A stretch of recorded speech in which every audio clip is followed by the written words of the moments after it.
Are live.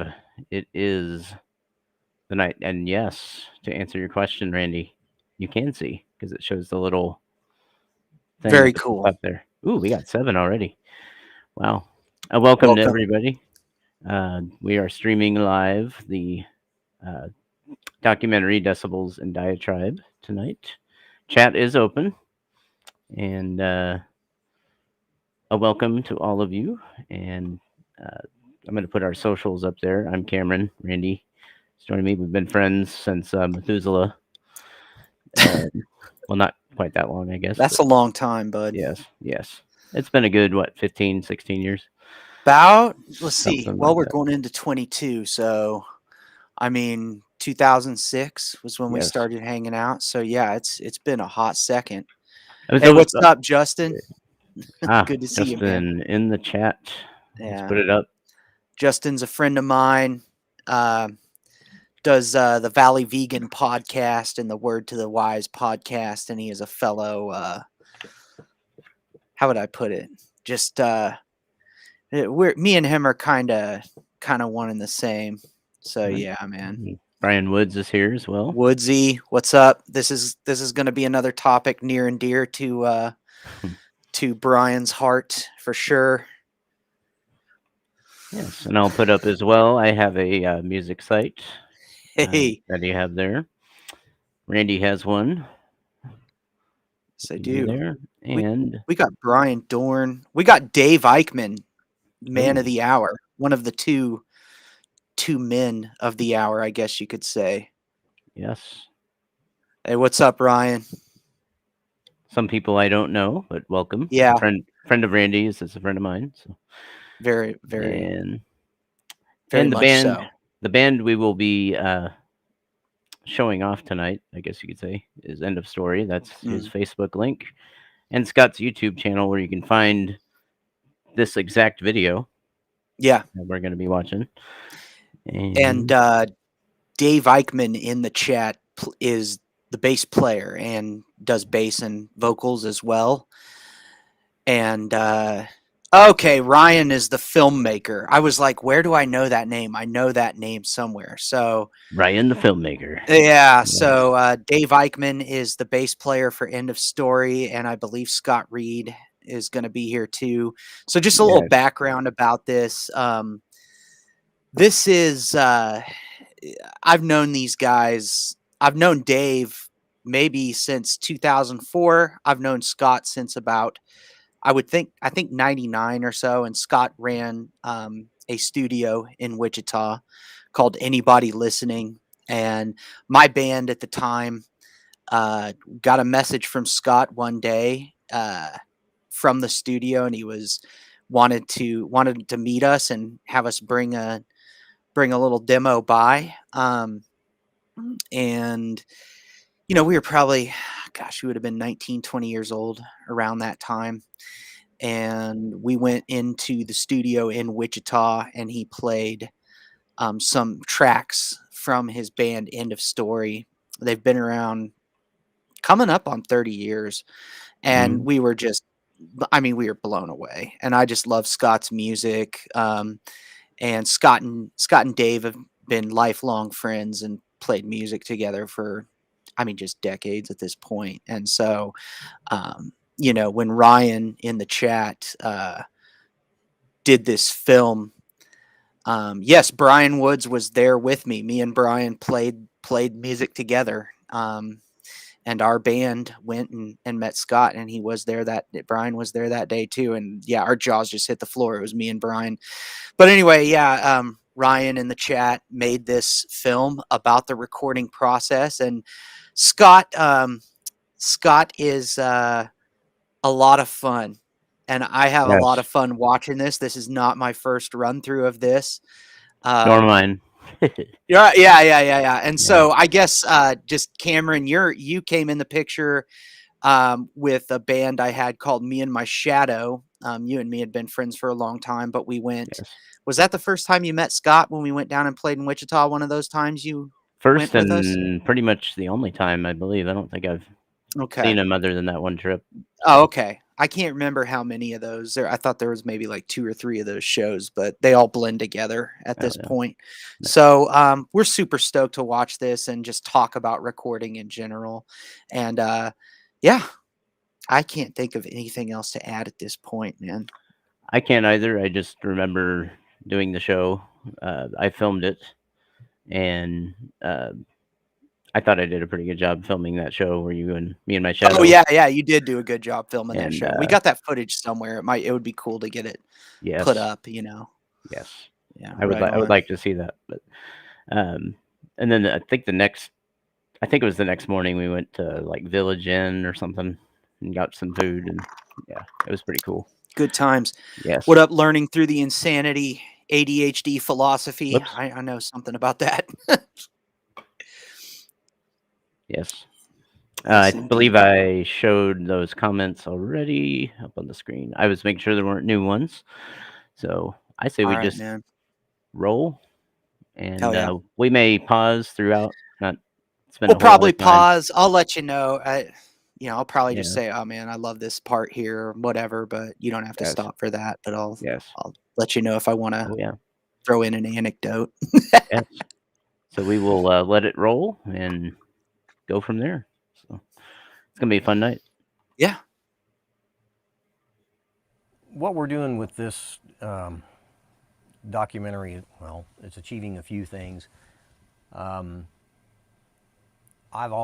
been in the business for decades, longer than I care to mention. As I'll mention Dave. if anybody says, Made a turn lot it of up, records, whatever, played just a let me lot of know. shows, traveled crank all it over up. the country, so on and so forth. The one thing that I've never really done, never had a video, other than some stuff that I've thrown together on, in iMovie for lyric videos or whatever.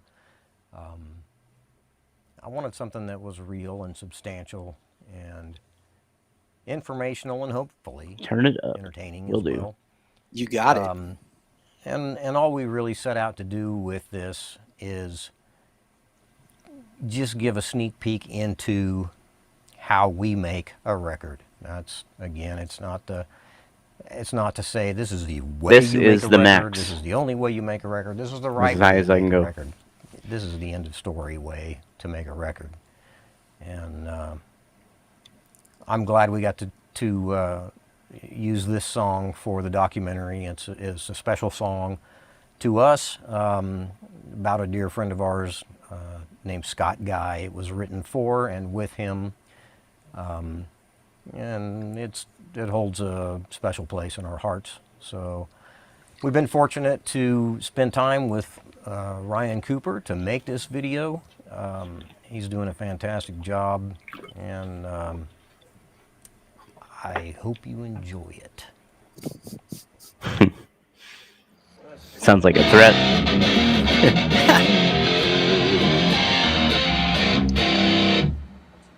Sounds pretty good. That's pretty good, but again, collection of guitars this man has. Yes. And the mids, the nasal thing. And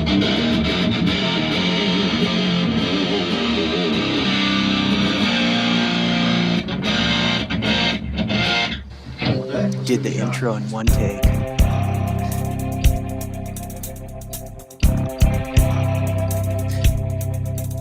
By the way, Ryan, this just looks fantastic. It does.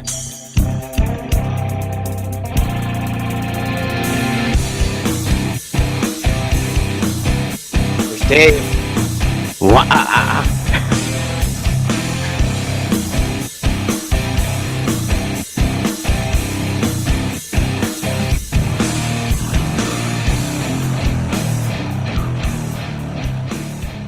Classic track. Guitar. Yeah, we started with the drums. We tracked drums in Dave's residence before I had the shop here. We rehearsed over there, and we set up a makeshift studio, some minimal stuff. Got the drum tracks recorded, and then moved over here, got set up, and I did a little drum editing, and the next step was to track guitar. That's the way we do it. Sometimes bands will track bass next, and then guitar, and then vocals. We did the guitars, and then We did bass guitar, and then lead vocals, and my background vocals. Scott's in the and house. Dave's background What up, vocals. Scott? And the only thing left to track at this point is just auxiliary percussion. I'm going to throw a shaker on a couple of spots, and then it'll be pretty much time to, final edits and mixing.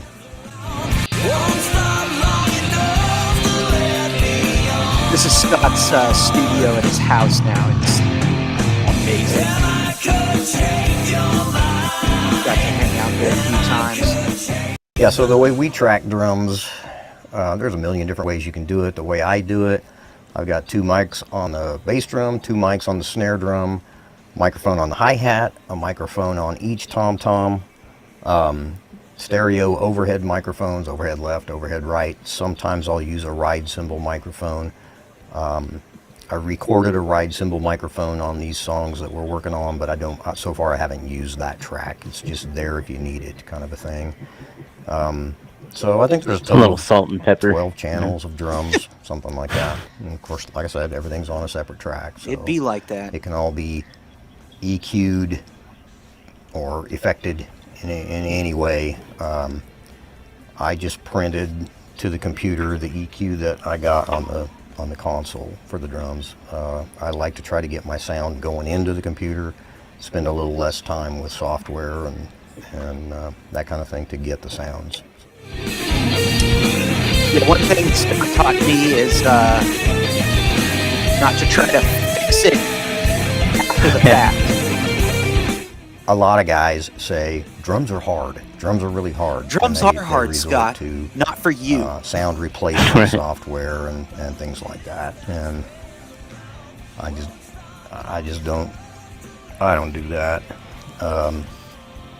If you spend a little bit of time and have a little bit of patience and technique, you can get good drum sounds in just about any environment. So I use the sound replacements and stuff like that. That's where you start to sound like everybody else, really generic. The sounds are great in sound replacement. They're really well recorded samples and they're just huge sounds and all that, but everybody uses them. They all use similar stuff and it all sounds the same. So Amen. I'd rather be imperfect and have a little identity. Imperfectly perfect. My method of tracking guitar, again, a lot of guys nowadays rely on software, audio plugins, amp simulators, that kind of thing. There's a lot of different modeling Present company included devices that there's a thing called a Kemper, which has 1,000,010 amplifier sounds in it, and they're all actual. I don't know how they do modeling, but it's all digital modeling. They record real amps in the greatest studios with the greatest mics, and they get all these sounds, and then you just plug into this little box and you can record with that. And that's all good, but I'm old and I'm stubborn, and I record loud amplifiers and microphones. I have a Marshall 412 cabinet in a separate room, isolated, and I use a large diaphragm. This time I used a large diaphragm condenser mic on the cabinet. This Pause is it the real makeshift quick. ISO box. Yes. We've got the cabinet. So Scott, when did all this start happening?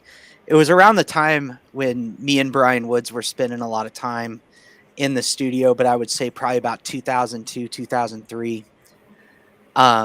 And the Line 6, I don't know if you're familiar with Line 6 gear, but Line 6 was the first, as far as I know, they were the first huge company to really set off the whole simulated, digital amps instead of recording an amp with a microphone. And they had the pod, and it basically was this red kidney bean shaped thing. And everybody, I would love just hearing Scott go off on the people who would he wouldn't go off on them, but he would have some real funny rants about how people would tell him that their Line 6 pod that they got for $100 sounded just like his vintage late 70s Marshall amplifiers. Yeah. And so those were some good times. Scott's Skot can be really entertaining in the Yes. studio. Yeah. Yes. And I use an amp simulator. It's not the Kemper, but it's a through Studio One. But that's more of a necessity. I live in an apartment and Yeah, don't want to sure. get cops caught on me and all that. So I plug I into am my without audio box. excuse. Yeah. I use the record out on my Boss Katana amplifier while I have a beautiful JCM 800 and one of Scott's late 70s, early 80s 4x12 cabs sitting in there. But it's about time that I break that thing out. I'm Yes. pretty sure it'll be discovering it all over again. So Yes. anyway, I agree. It doesn't sound the same, but they're getting pretty good. But yeah, there's nothing like miking it up. Yes. All right. We will. We'll keep rolling here. Yeah. On the video. This is the 30-watt cabinet that's plugged in right now, and in front of it I've got 2 microphones. And what I'm going to do now is I'm going to swap out the cabinet and the microphones, or not the microphones, but I'm not going to swap them. I'm just going to reposition them a little bit. So unfortunately, I will periodically throughout the stream just post our this socials out of the and way, links, and, various be things. able to get in there and move the mics. I'm hoping that after I change these mics a little bit, that the sound gets better, because if I have to go backwards and realign everything again, that's where it gets fun. But that's okay. I did it once, I can do it again. So anyway, this pretty much looks just like the one I pulled out of here, except for the speakers inside are a different wattage. These are the 75 watt Celestians. And I think from everything that we've been listening back to, they got the edge on appeal at this point. Thank you. So Did he say 75 that's watts? where the cabinet goes. I think he said 75 because I'm going watts. to move these microphones a little bit, I got That's what mine is. apart. But they're CTS. Pain in the butt. But gotta do what you gotta do. And it gets nutty because I have to. I shine this flashlight in. Oh, yeah, I forgot to mention. So I can see Scott the speaker. mentioned that he caught the Rona, so wishing him a speedy recovery. Said he's doing well. Where these microphones are pointing, because a lot of guys, they think, well, speakers around, there's a center to it. You stick the microphone right in the center. No, it's not necessarily. Wanted to get that out there. You can do that, and you'll definitely get a sound that way. But unfortunately, the center of the speaker is pretty much the most brittle part of the sound. Sounds terrible.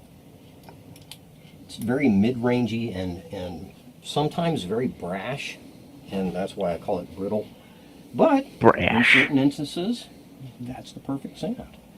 So yeah, I gotta shine in here until I can see the center of the speaker, and then I know where you can see, come back this way just a little bit, you can see the diaphragm inside that microphone. It's round, and you can see exactly where the center Unfortunately, is. I cannot. It is cranked to the max inside the grill cloth. across the board. Line those two up. It's as high as it'll go. Position. Now, right now, I have this 4033 dead center on the speaker, and I know I just said that's the most brittle part of the speaker, but this being a large diaphragm microphone, it picks up a wider frequency range, and through a lot of trial and error, and then also some education from guys like Rick Beato, I generally start with it in the middle, and then the SM57 is just off center a little bit. So that's the way those two work really well. But I've also had really good luck with this large diaphragm a little bit more toward the edge of the speaker. In earlier end of story records, that's how I place the microphone. So I'm going to try that and see what our sound turns out being here once I get this swapped out a little bit. So That's a good thing. Okay, now I'm going to go kind of the opposite with the SM57. I had it off center, and this time I'm going to try to put it more. I was just thinking about how I on the cone. would always call them AK-47s around you, Randy. Small diaphragm dynamic microphone. It's not going to pick up as wide a frequency range, and it's likely to get really honky in the mid-range, but we're going to try it. Last, you know, the last several times I've been recording my amp that, or my cab that pretty much resembles this one, that SM57. Okay, now I just love the sound. the diaphragm on this large Marshall microphone cab. is right in the center of this little metal bar across the top. It's a good vocal mic too. I've used. diaphragm on the I don't 57 currently have one that works, but It's right on the front. I had one 57? Piece of Yeah, plastic actually, with a Scott label got on me it. on So using it ideally, live. I want the front of that piece of plastic lined up with the center of that metal piece. And I'm just eyeballing it. Pull that back just a scooch. But from just eyeballing it, it's looking pretty close. so when I scheduled this stream, I was pretty confident the Chiefs were going to be off this week. Box back, get it all And then sealed up. It's going on Isolated. And that's while another the thing, Chiefs are too. playing. So if you The see me kind of isolation peek over, is occasionally mainly I'm because just keeping up on the game there. this room is just right off of my control room, and the walls are not heavily insulated. I don't have sound treatment in this room. A lot of times in a sound treated room, and especially if the room was, you know, farther away, I could leave all the isolation off the cabinet, just let it breathe and do its thing. But in this instance, I don't have that luxury. So I gotta box it up, seal it up a bit. And Box a lot it of up. this stuff Thanks. for guitar players or Oh, studio you know, guys I or might whatever, let me it's check a no-brainer stuff. volume Everybody setting. I knows might it. be able to crank it a little bit. That's not necessarily the people that. I can, just a This hair. is If I can teach somebody something, you know, that doesn't know, that's just starting to do this kind of thing, that's the guy I'm trying to reach. Someday I'm going to build an That's actual awesome. isolation box for the cabinet that I don't have to tear the whole thing apart. It'll just have a lid. I tweaked just that setting. lifts I off think it and I added can a reach little the volume. microphones So and, you know, feel that free kind to of let me thing. know. And it'll be Scott, insulated when all you the way build one of around those, so I the want to build cabinet one stays in it. at the same time. And be a lot easier. But someday I'll be rich too, so that might have something to do with it. No, I would stay Scott. I wouldn't change your name to Rich. Well, I've been known to use just a plain old SM57, you know, workhorse microphone. I've used a bunch of different mics. I like the Audio Technica 4033 that I'm using. It depends on if Dave's running the computer or if I'm running the computer. If Dave's driving, then I'll sit over here and play the guitar and he'll do all the computer work. If I'm by myself, I sit right here in this chair where I can control the computer and got the pedal board on the floor. I have a multitude of amplifiers, each with a different tone. I got a whole bunch of different Marshall heads that I'm I record each amp onto a separate track, like amp number 1 is on a track, amp number 2 is on a track, 3, 4, 5, that kind of thing, and then they all get stacked up and panned out into this giant wall. But you want the best tone you can get for each sound, and I have a bunch of different Marshall cabinets as well, each loaded with a different wattage of Celestion speaker. I have 25 watts from speakers, 25 watt speakers from 1974, 25 watts from 1976. I've got 30 watts from the early 80s, 75 watts from later in the 80s, and then I got some 65 watts. I'm not sure. They're somewhere in the 80s, I think. They all have very different characteristics. Some are more similar than others. The 25 watt, original 25 watt speakers from 74 are very different than, say, the 75s. Just a totally different characteristic. But they're all good. So what we're listening to, we're just switching between the takes. I've done a take of amp 1 and amp 2, amp 1 in the left channel, amp 2 in the right channel, which builds my main rhythm sound, and I've done basically half the song with each cabinet. I've got 4 different cabinets now that I have a take of. So while we're listening back, I'm just switching between the takes so we can hear the differences in the tones. And we're really, really hoping that one of those 4 tones just jumps out and says, I'm the one. You use me. Unfortunately, we're not getting that. We're getting, that one's good. Oh, that one's good. Hey, that one's really good. That one's good. So, which good? It's a good problem to I have. have a bunch of different guitars. Each sound a little bit different.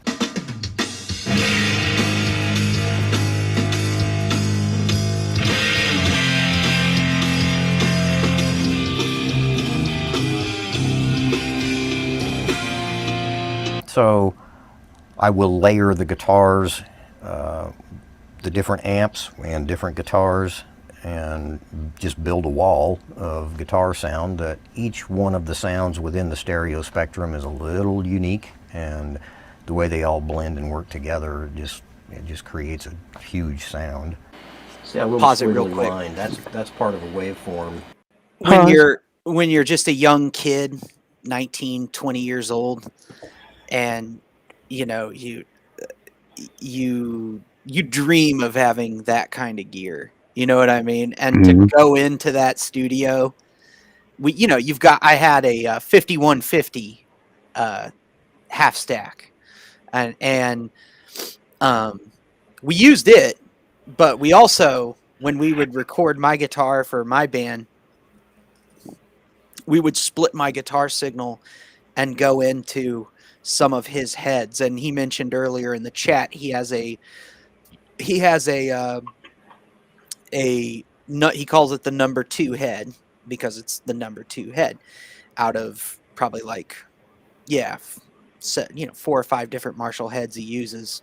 And number 2 50-watt JMP Mark II with a master volume. When it wasn't the first time that we used that when I was recording, but it was when we came back. I came back from Phoenix. I was living in Phoenix, and I met up with my drummer, Casey, who was here in Kansas City, and I just wanted to get back together with him and record some tunes for fun. I will never forget. It was either that time or it was when we were recording our album after I had moved back. But he was like, here, I want you to use this amp. And so I recorded a track with that amp. And I'll never forget the time he played it back. And I have just been Marshall ever since then. Marshall. Yes. Yeah. Marshall Brady. Yeah. Yes. But no, it's it's in the blood, in the DNA. And he's definitely responsible. Nice. Yes.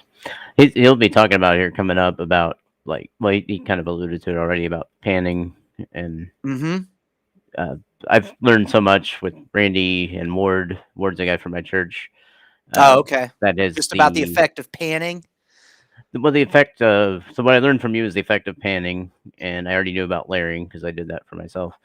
But actually panning it was something I learned. And then Ward taught me about the way he puts it is there are different lanes for different frequencies and sounds to go into. And so it's like you find the groove or whatever. He's the head of our sound team at church. I went to school. I went to school, and he's going to talk about the topic of gear. I went to school and used the finest gear possible that I will never touch again. You know what I mean? And he's going to talk about that. And you know what, man, with the stuff he's used, I learned so much in school for audio engineering, but I didn't learn anything about how to mix a record, how to do any of that. I learned all of that from him. So, yeah. Yes. So, cool. We'll keep it rolling here. That's completely stretched out. Yeah. That's what we've been looking at. About a third of the way through it so far, so we're making good time. Get that down to the finest detail.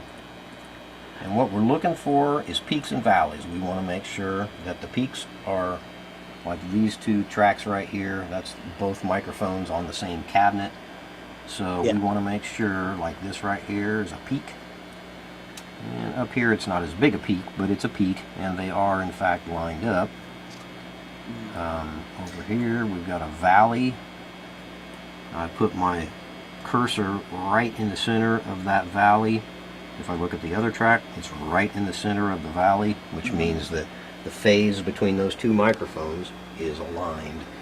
And that's what you want. He is I think the previous mic way zoomed placement in. is a little Yes. punchier sound.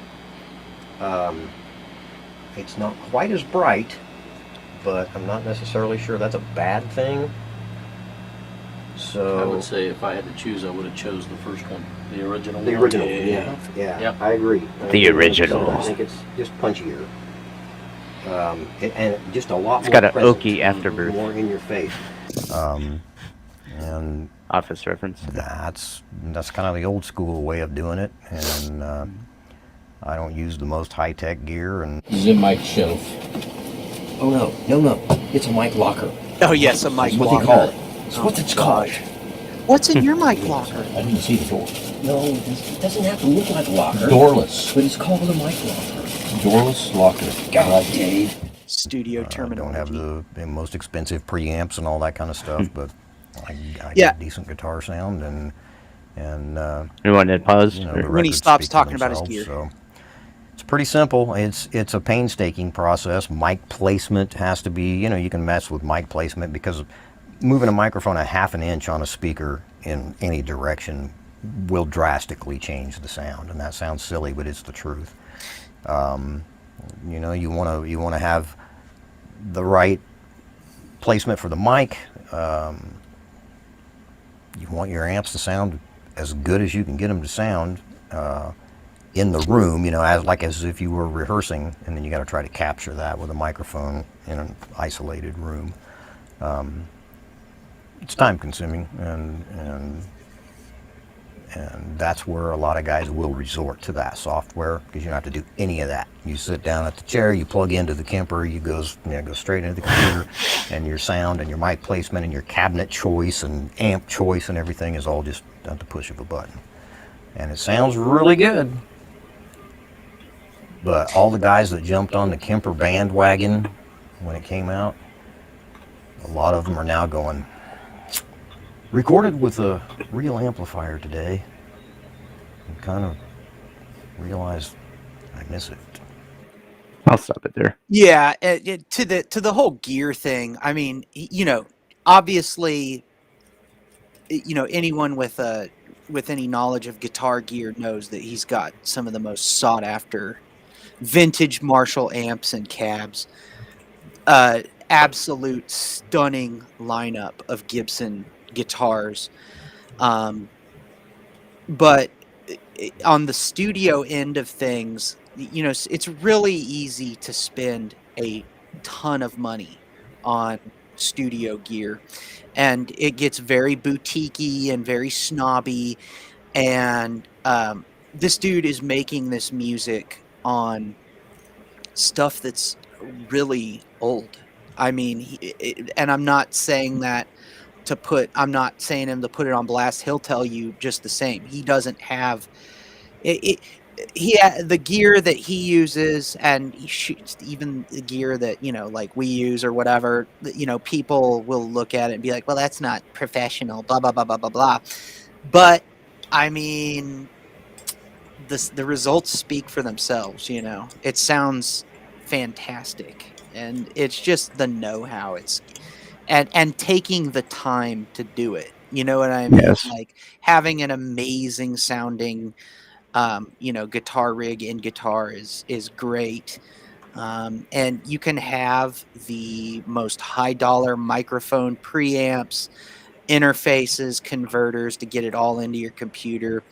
But if you don't know what you're doing, it's going to sound like somebody made it on a 4-track. And yes, if it ain't broke, don't fix it. It really is remarkable.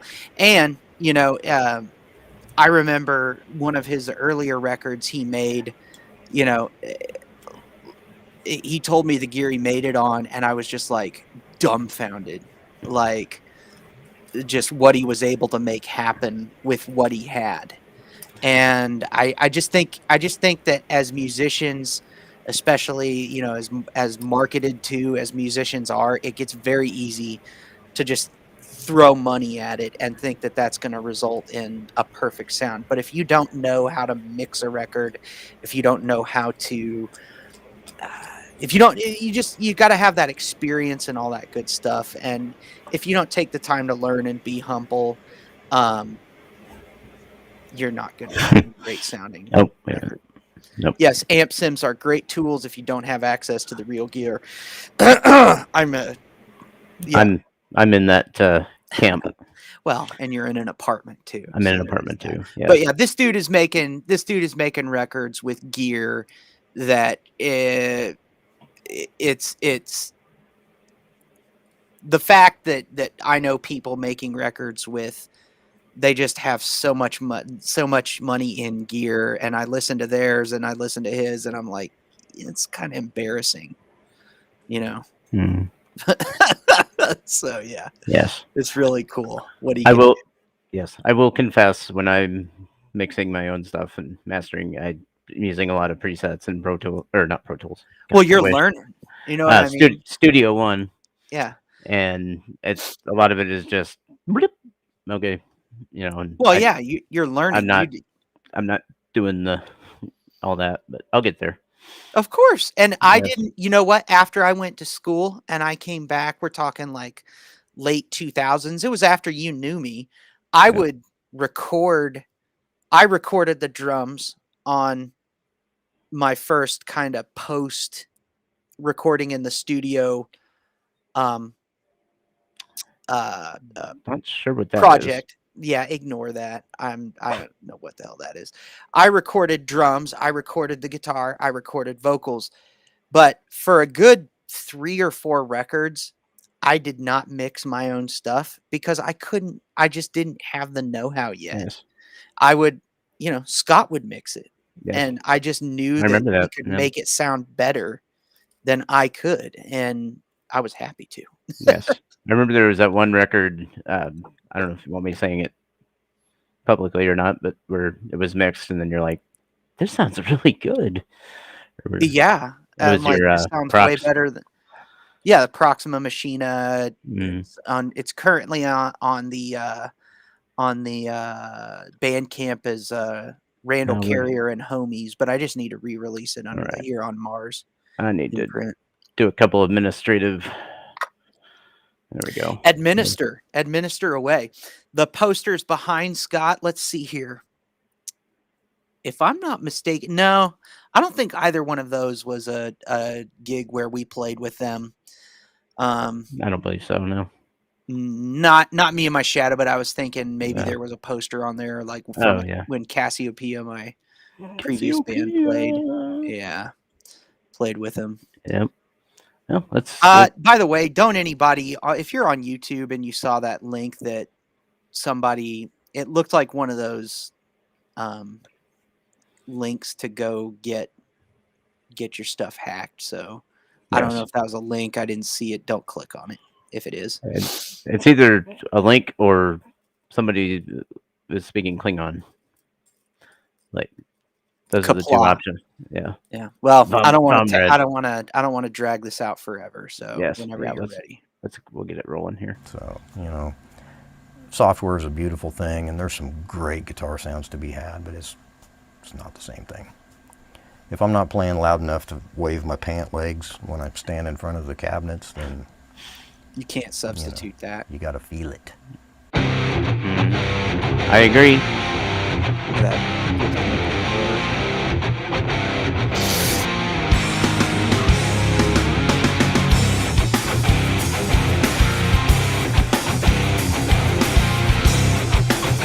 Bummer.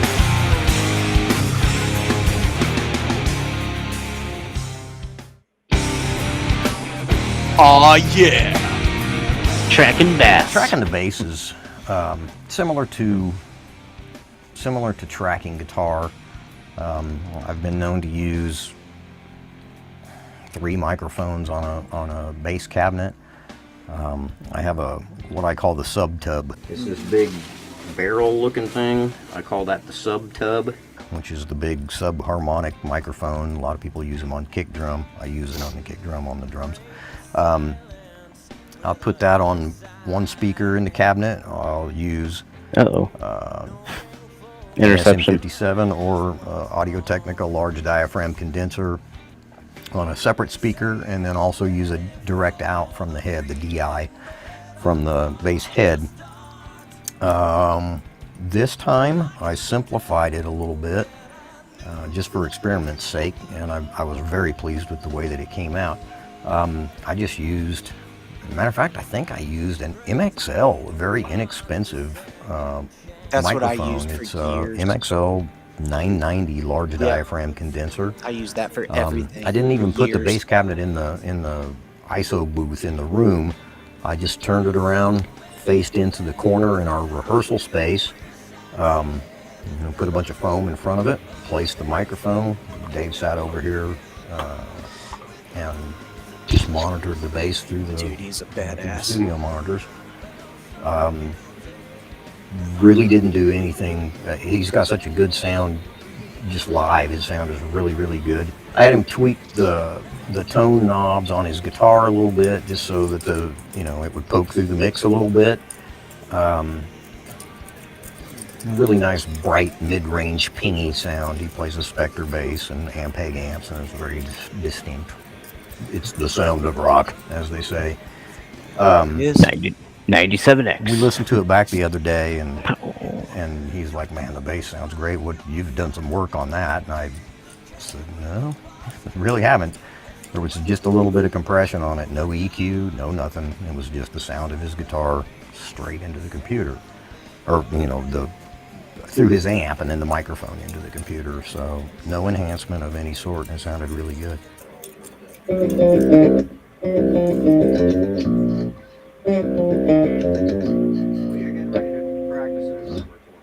Some of the nicest instruments.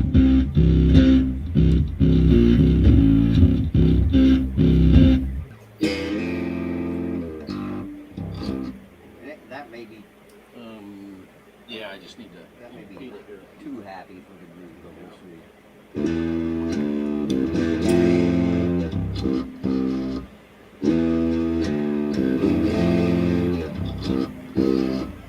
The gain control.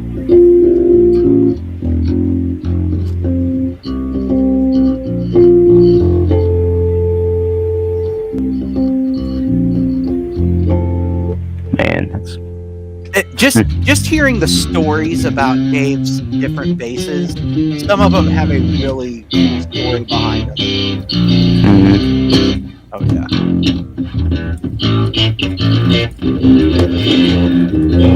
Whoa. Wow.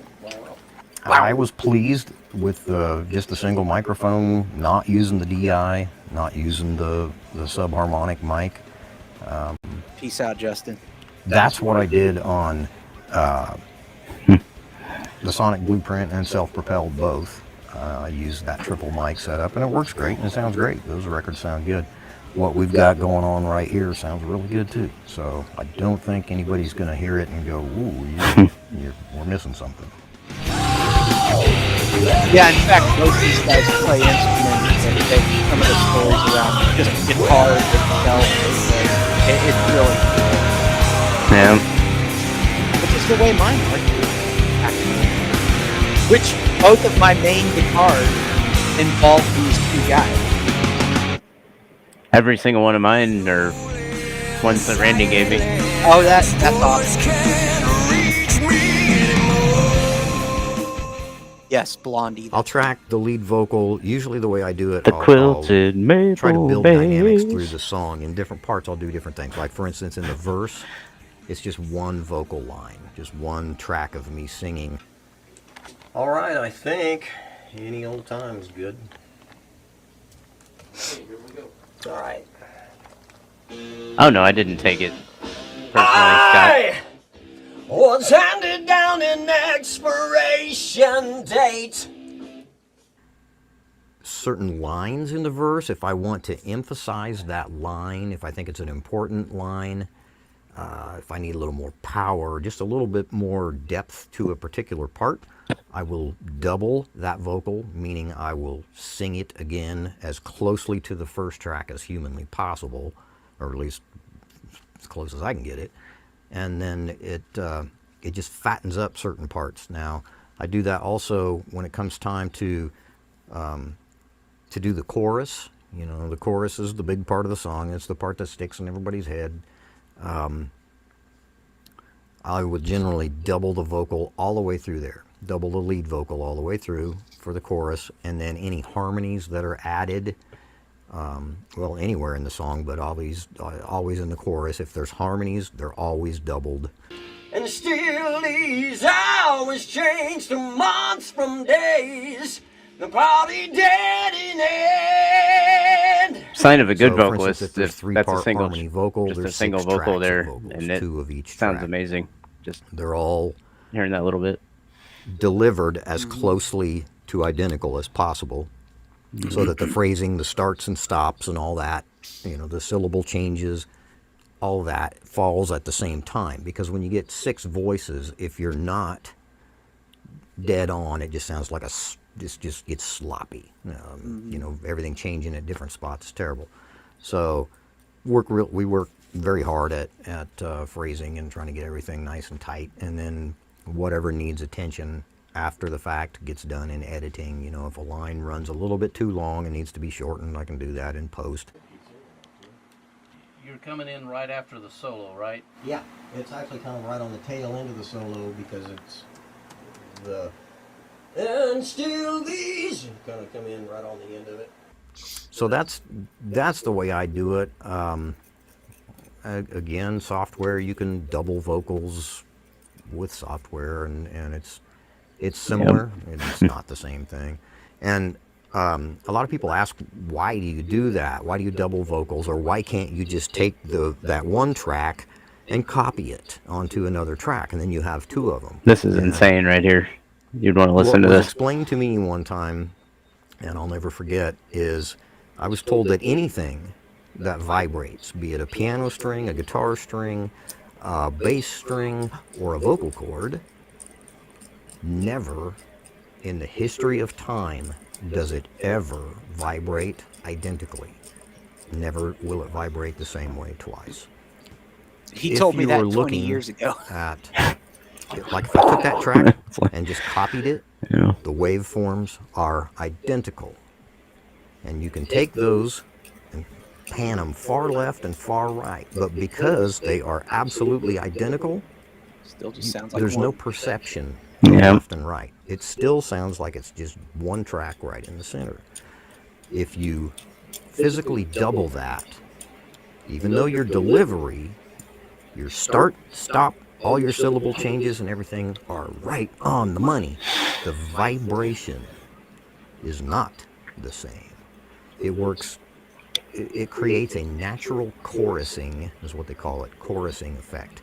So once you take those tracks that you've doubled, and they're as close as you can get them, it's the vibrations that are different. So when you pan those left and right, those different vibrations just create this huge, thick sound. And when you're stacking harmonies, like if I double the lead vocal, I'll pan them just a little bit off center, maybe, you know, -10 or +10, and then the low harmony, maybe -20, +20. That's something and the Ward high harmony, taught me. -45, +45. So we're fanning out across the stereo spectrum, and the vocals are doubled, and it just gets big. It just sounds really lush and thick and powerful. This is one of my favorite songs by them. It's called Equilibrium. There's Oh, hey, there's me. I somehow missed that.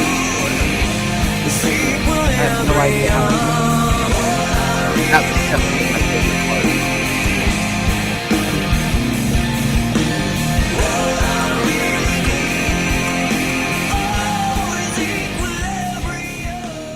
I think I was just listening to it.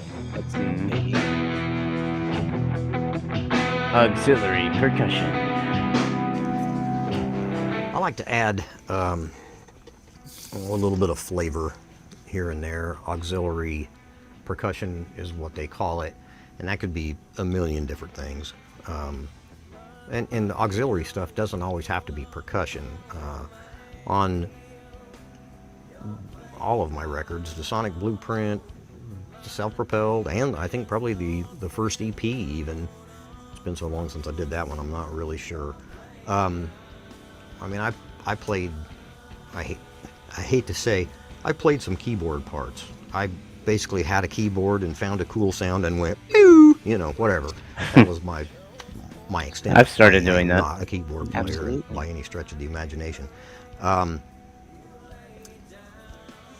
In the song Blind Spot, there's some arpeggiated keyboard parts that are very subtle and only in certain parts of the song, and it just adds a little bit of, I don't even know what it adds. It adds a vibe, and a lot of these things, they're mixed far enough back that It's subliminal. they're so subtle, none of it's real prominent. It just creates a feeling. And a lot of times you don't even really know it's there. I got a couple of egg shakers. I usually use 2 of them when I do the shaker. I put them in my hand like that, like a T. And then, And you would think it would be Do easy. you want anything shut off?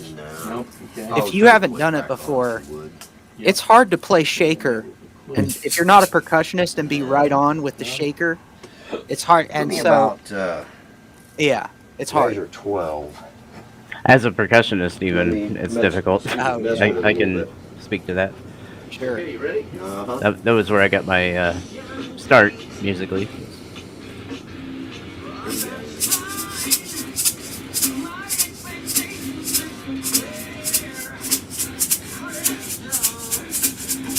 And it's super simple, but you take a really good driving drum beat and you want to just give it a little extra vibe.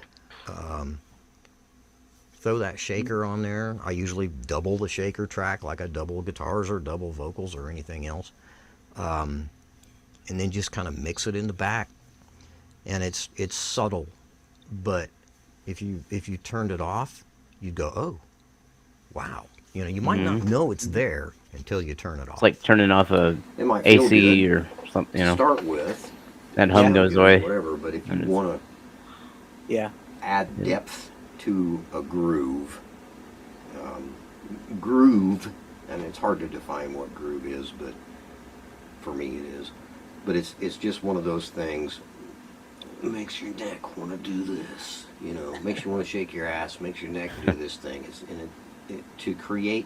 To put depth into that groove, make it groovier. A lot of times, shaker is, well, it is definitely my go-to. The song Equilibrium I used to have a drum machine that had a million different sounds in it, and one of them was a bell. And you can program the 16 pads to be a chromatic scale, and it's this bell sound.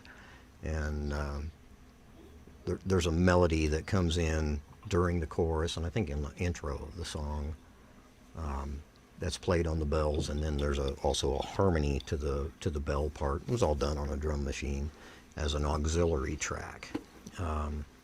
It was kind of a weird deal. I remember it like it was yesterday, and it's been many years ago. I was sitting at the dinner table eating pizza, and it just popped into my head, and I put down the pizza and went to the studio and started programming. And then I finished my pizza when it was cold, but I got what I wanted. Nothing wrong with cold pizza, though. And it just really adds. I don't know. It just gives it. Take it right out of the I guess fridge. maybe what I'm looking for. Some of the best stuff. Just There's lots of different things you can do that with.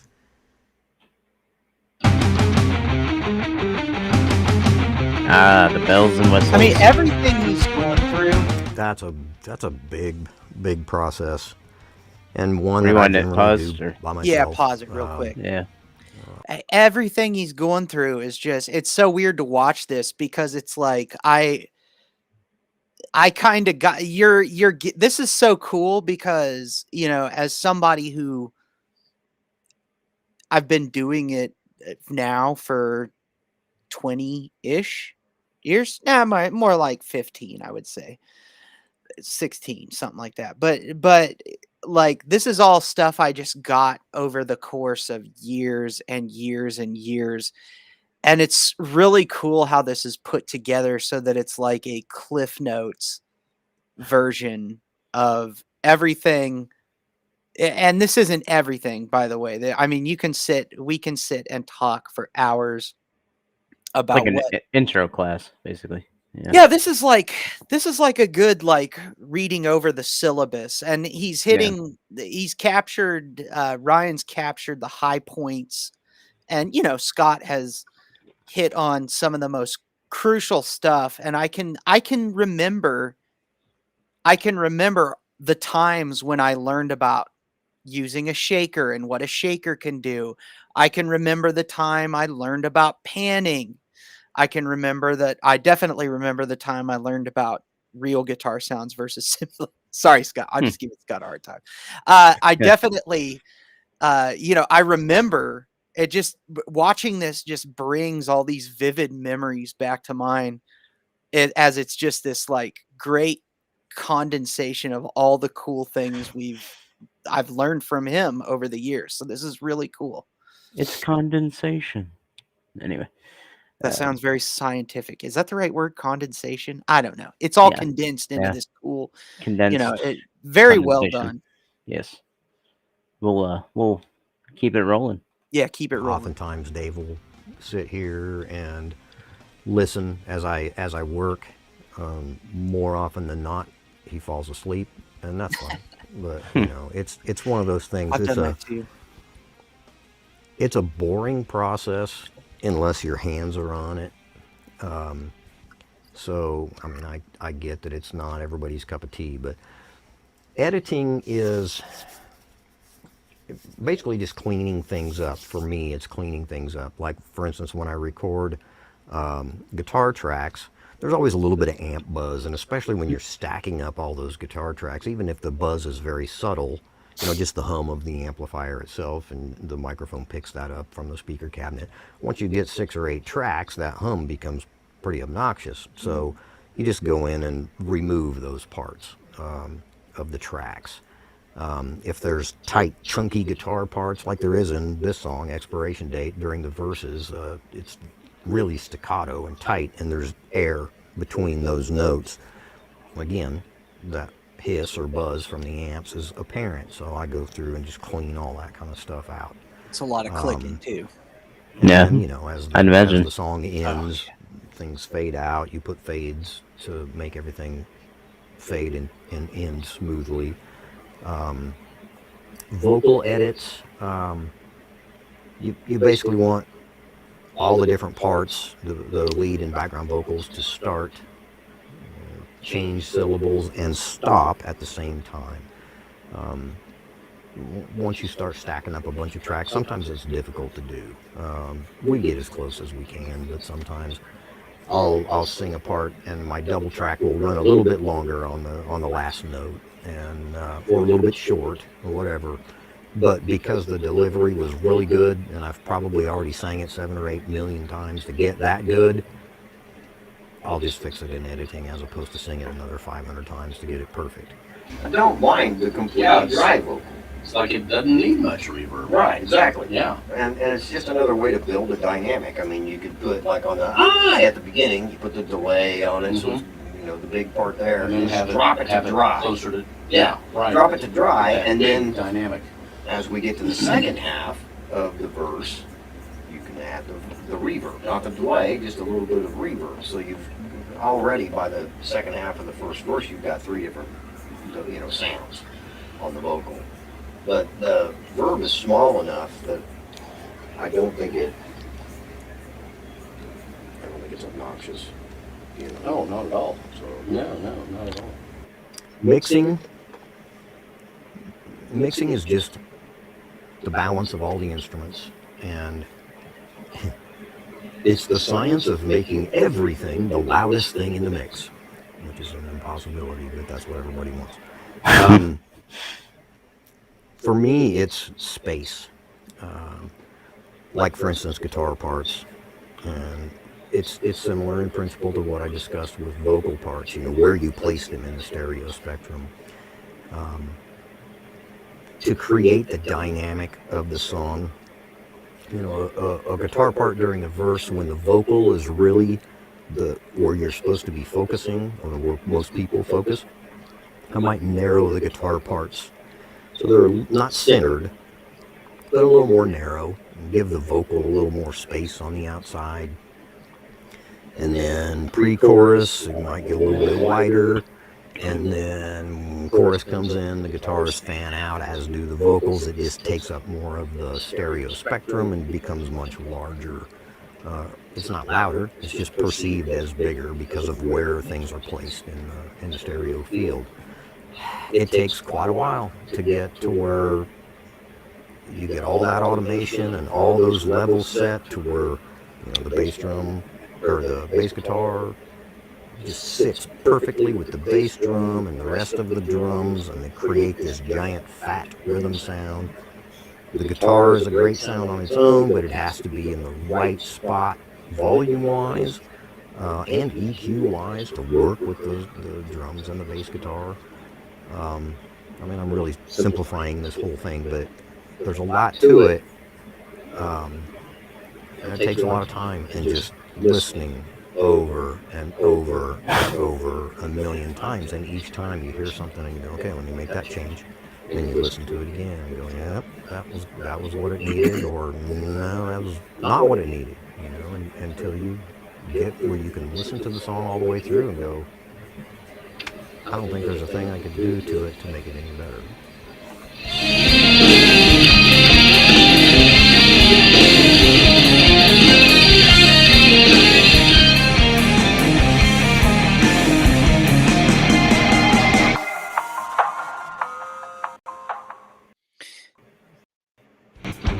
Messy. Were you wanting to say something? Yeah. Real quick. Mixing just is. You can't teach. You can't teach how to mix. Right.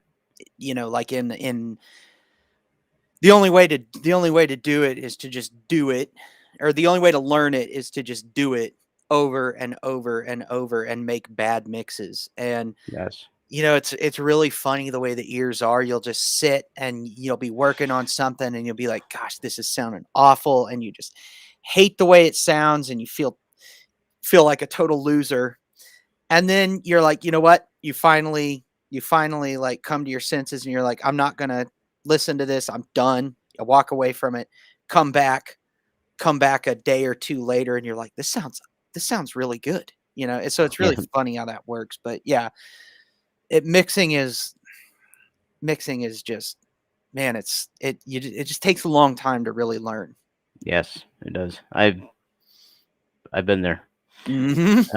I listened to some of the early stuff I mixed, and I'm like, I do this way better now. Yeah. Yes. Yeah. Totally. Yes, absolutely. We will roll. And then right before the music video, we'll have our final thoughts, and then part of the whole process. Once you've got your mix, all the however many tracks, 50-some tracks, mixed exactly like you want it, you bounce it to a stereo track, which is what goes to the CD, which is just left channel, right channel. What mastering is, even though you've used EQs and compressors and all the different types of things on your individual tracks or your track buses and so on throughout your mix, mastering is a process that makes your final product work on anything. Car stereo, massive high fidelity system, an iPod, earbuds, whatever. It is, there's lots of different things that can be done, in mastering, but the main three things are final EQ. You just take the whole mix and just equalize the whole mix. If there's hot spots in a certain frequency that need to be brought down, they'll bring them down, or maybe enhance certain frequencies. Compression, compression, basically any parts that really jump out, like maybe a bass drum or a snare drum or something, a vocal that just hits really hard and makes the waveform really jump. Compression kind of knocks those peaks down, makes things a little bit more uniform as opposed to, a lot of movement within the waveform. That's a really simple explanation of what compression does, and then the final thing Accurate. is limiting. And limiting is where you take your compressed signal that's nice and relatively uniform, not too spiky, and we make that as big as we can to be as loud, to have the loudest perceived volume that it can. It's a fine art. And as much of an art as mixing a record is, mastering is just as much of an art, just a different kind. It's just a different aspect of the art. Thus far, I have mastered all my own records. It's probably, well, not probably, it's definitely my weakest point. I don't necessarily have the proper software to achieve that gigantic brick wall sound, and even if I did, I probably wouldn't know how to use it to get that. But I'm really honestly more concerned with the integrity of the mix. I would rather someone have to reach over and turn their CD player up a little bit to get the volume they want and still have some character and dynamics to the song. Mastering it's really tricky, and I'm not really good at it. I would like very much to have a mastering engineer do these 4 songs when we get them complete. Now, the one we're working on right now, I am likely going to master it so that we can, release it as kind of a teaser for the EP that we're working on, that kind of thing. If I do use a mastering engineer for the whole thing, it will get remastered before it is properly released. So anyway, that's kind of what mastering is. It's just the final icing on the Polish, cake, if you will. Just absolute last final touches on making it sound as good as it possibly can and making it work as well as it can on any playing situation.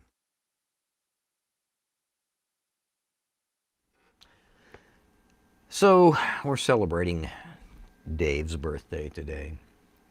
Happy we're birthday, giving our Dave. Final thoughts, and that's not like a eulogy. Final thoughts. It's just the final thoughts on the yeah, final thoughts on this whole recording thing.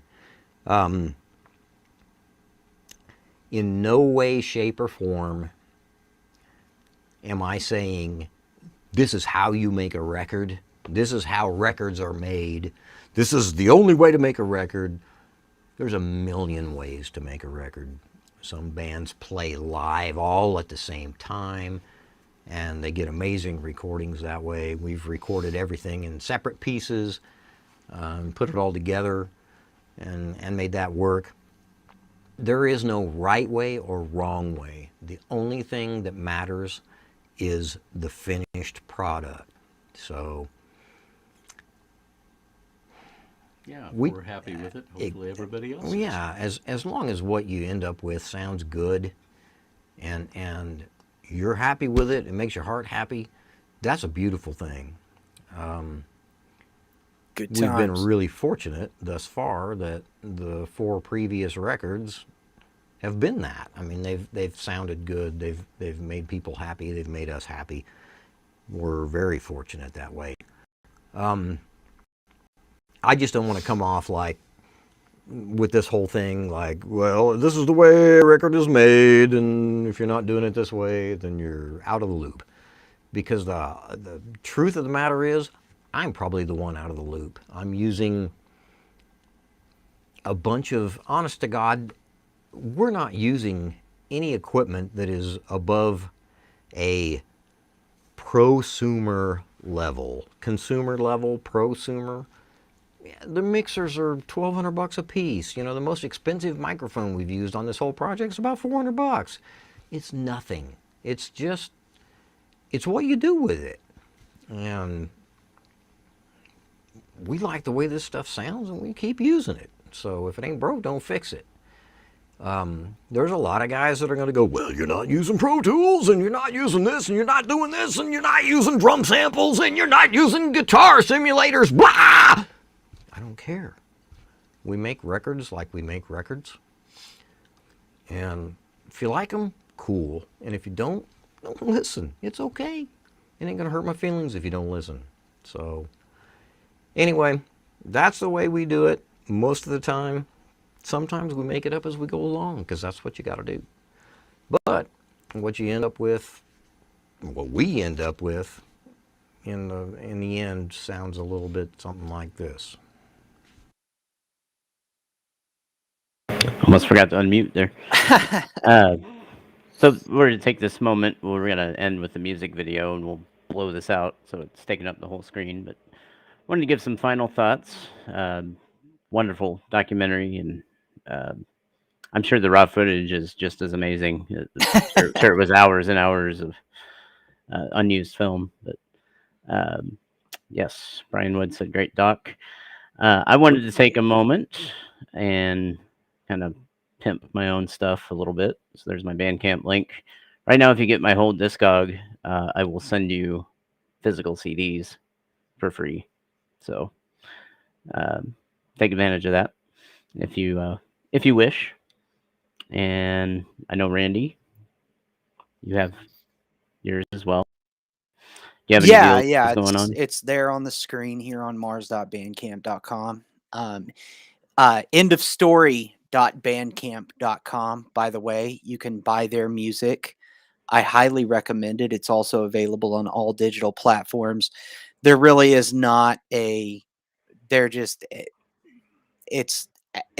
wonderful music, and it's lifetime music for me, just because I've known these guys for half of my life. So Wow. So yeah, it's pretty weird to say that. Yeah. Actually, more than half my life, I guess. And it's cool to have Dave and Skot and Brian Woods in particular.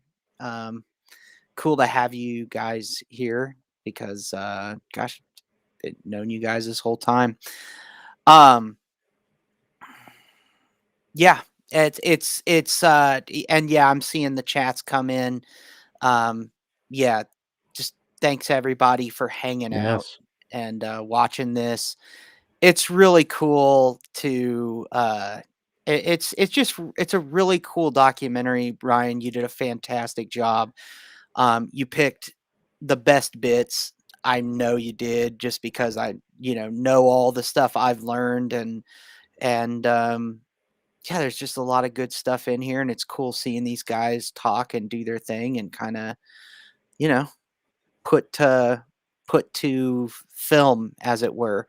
So yeah, we appreciate everybody coming and hanging out, and I think we'll have to have Skot on a live stream, and yeah, Skot is a great guy to have a beer with and talk music. So yeah, that's about all I got. Lots of ums and uhs, and yeah, appreciate you all. Yes. It's been a wonderful evening so far. Not necessarily for our Chiefs. They're currently trailing 7-0 to Pittsburgh, but They should early. have been watching this stream instead. Yes, and then they'd be going to the Super Bowl.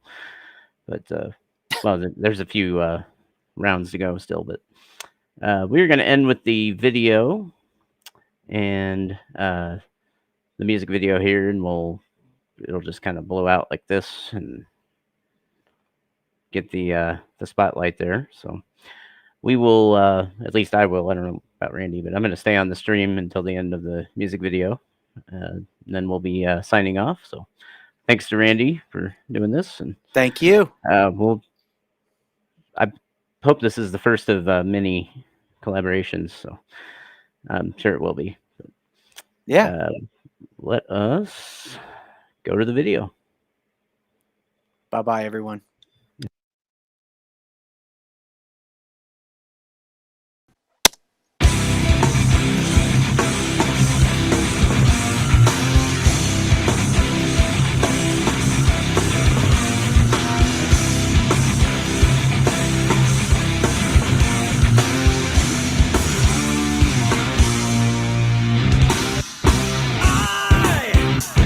Was handed down an expiration date,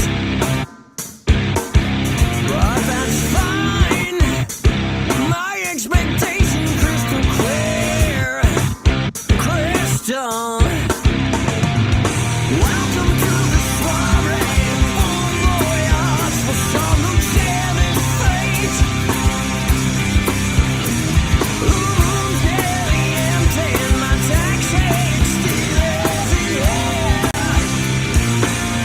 And still these hours change to months from days. The